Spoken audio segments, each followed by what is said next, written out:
Well, hello there. It's that time again.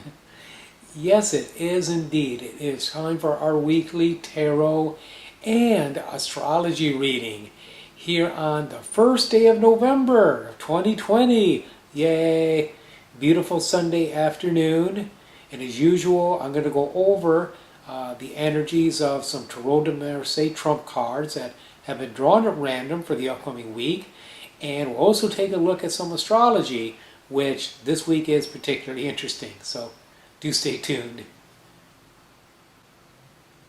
Okay, in a moment, 3 Tarot de Marseille trump cards will come onto the screen and cover my face.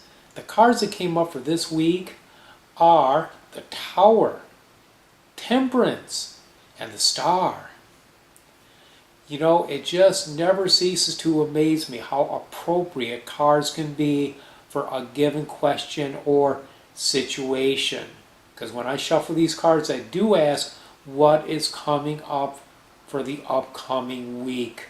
What does it hold for us? Well, I can't imagine anything more appropriate than what I see in front of me right now. I've gone back to a basic method of reading these cards. I studied with a man named Enrique Enriquez, and he stresses to his students that when you look at the Tarot de Marseille, if nothing else, ask 2 questions. What's happening, and how does it make me feel? So what's happening here? We have an exploding tower. We have people falling out of the structure as it's struck by lightning. So much tension has built up. So much is going on at this time between the politics, the election, the storms. When I say storms, I mean physical, tropical storms that have been going on. Just to name several things here, very, very intense times. Now we look at the Lady of Temperance, and she is standing back, and she's looking at all this, and she's blending with her cups. It's like she's taking all of this energy, and she's putting it back together again. She's being objective, she's standing back away from it, looking at it very closely, but she is blending with those cups. Then in the next frame, we have the Lady of the Star.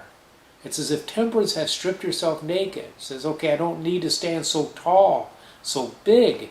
In comparison to this tower, I can reduce my size, I can reduce my clothing, my wardrobe, and I can pour out my cups.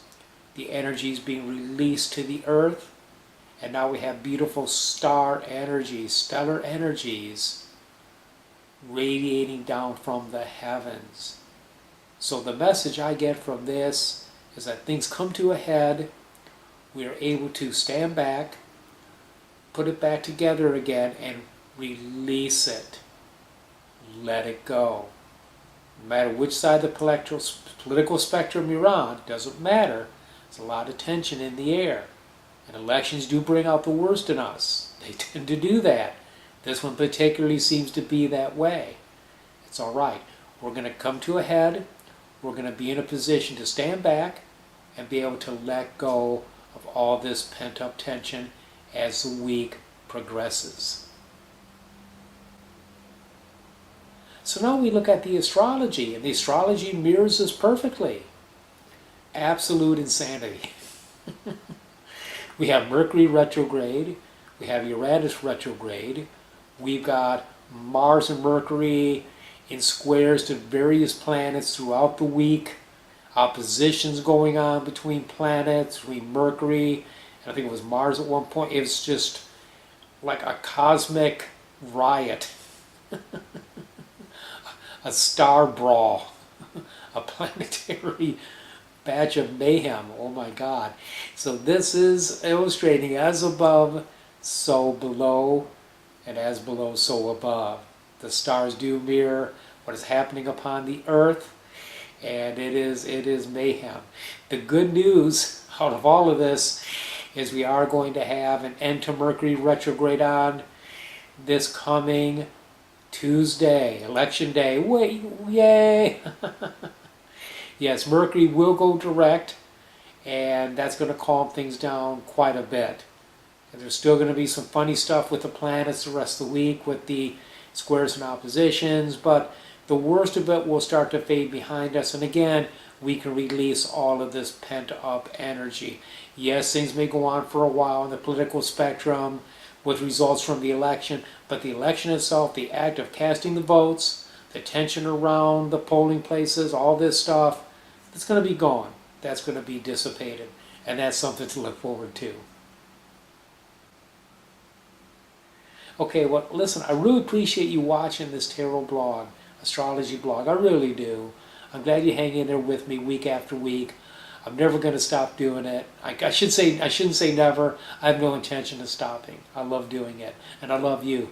Thank you so much again. Till I see you next week, many, many blessings.